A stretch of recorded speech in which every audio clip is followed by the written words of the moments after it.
Akamassu, c'est carrément un pays dans une île, n'est-ce pas? Bah, c'est d'abord, c'est une ville. C'est une ville, si on met tous nos villages ensemble, ça fait 30 000 personnes, dont plus de la moitié des étudiants. On a déjà autour de 19 000 étudiants à Akamassu. Alors, bon, vous savez, ils sont venus chercher ces cours. Si nous sommes des humains, on doit toujours avoir de la compassion. On va toujours avoir de la sensibilité sociale. On ne peut pas laisser un être humain, surtout pas un enfant et une maman, dans la rue quand il vous supplie aide-moi, reçois-nous. On n'a jamais dit non à Akamassu. Quand ils veulent sortir de la rue, quand ils veulent changer leur vie et donner un avenir meilleur à ses enfants, on ne peut pas dire non. On ne peut pas le dire. Et à Akamassu, dans 34 ans, on n'a jamais refusé quelqu'un qui voulait vraiment sortir de la pauvreté. Alors voilà, c'est un combat qui n'a pas de fin. Encore plus aujourd'hui avec la situation de l'humour. Ben bien sûr, la situation, elle n'améliore pas. Mais bon, nous, je suis un homme qui croit en Dieu, à l'amour de Dieu, je crois à la justice, je crois à la fraternité, je crois au partage. Et bien, un jour, il y aura, je suis sûr, un changement. Il y aura une vie meilleure pour les enfants de Madagascar et pour les familles à Madagascar. Mais il faut lutter, ça ne peut pas venir tout seul. Là, à Madagascar, on dit un proverbe, ad initienen, la vie c'est un combat. Et si je approuve 200% cette phrase-là. C'est un combat quotidien. Akamassu, ce n'est pas l'argent, c'est la dignité, l'éducation, le travail, n'est-ce pas? Oui, l'Akamassu, c'est d'abord exactement la dignité par le travail, par l'école et par le respect mutuel.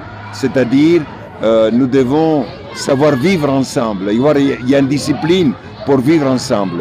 Alors voilà, et tout cela, ça ne se fait pas d'une façon tranquille. Hein. Il y a des moments où c'est difficile.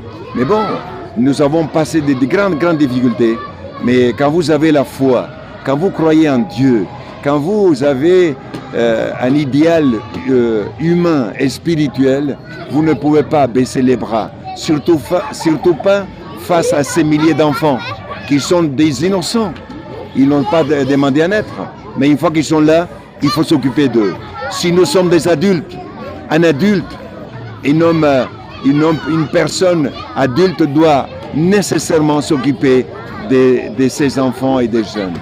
Sinon, nous ne sommes pas d'adultes. Votre plus belle histoire, Akamassu? C'est les enfants qui sont devenus des enfants.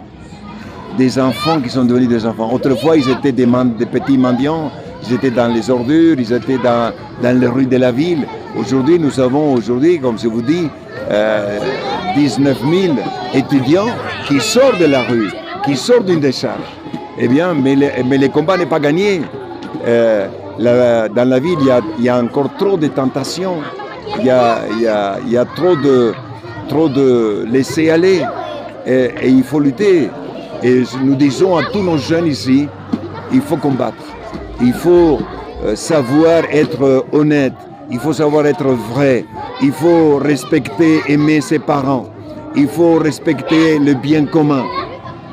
S'il y a ici une parole qu'on répète 100 fois par jour, c'est le bien commun. On se sauvera ensemble. On ne peut pas ici vivre chacun pour soi. Ici, c'est ensemble qu'on va s'en sortir de la pauvreté. Justement, ensemble, est-ce que la relève est assurée? Est-ce que vous préparez la relève aussi?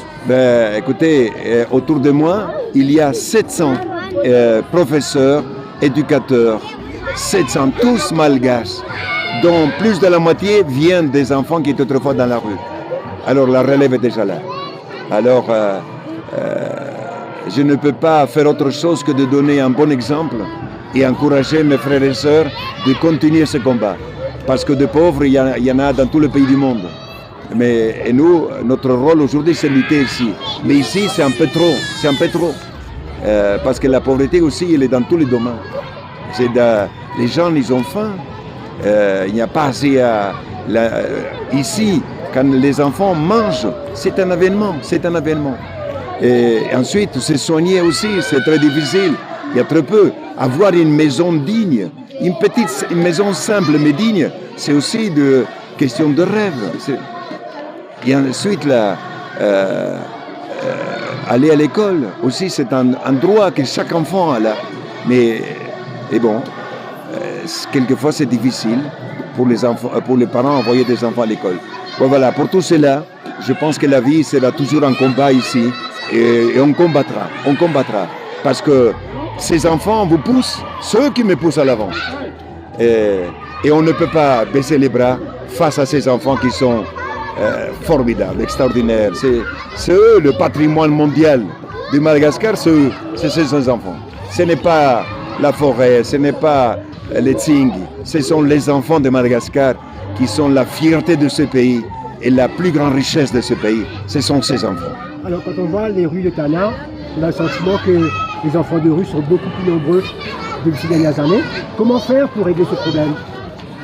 Ben ça, il y a un État ici.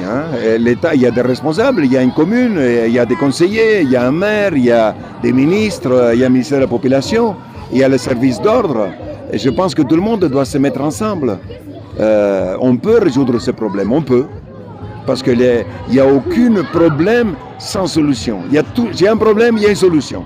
Mais il faut vouloir, il faut avoir la volonté, il faut croire. Il faut d'abord être humain. Celui qui est dans la rue, c'est un être humain. Je suis un humain. Rien qu'en étant humain, il faut se donner la main.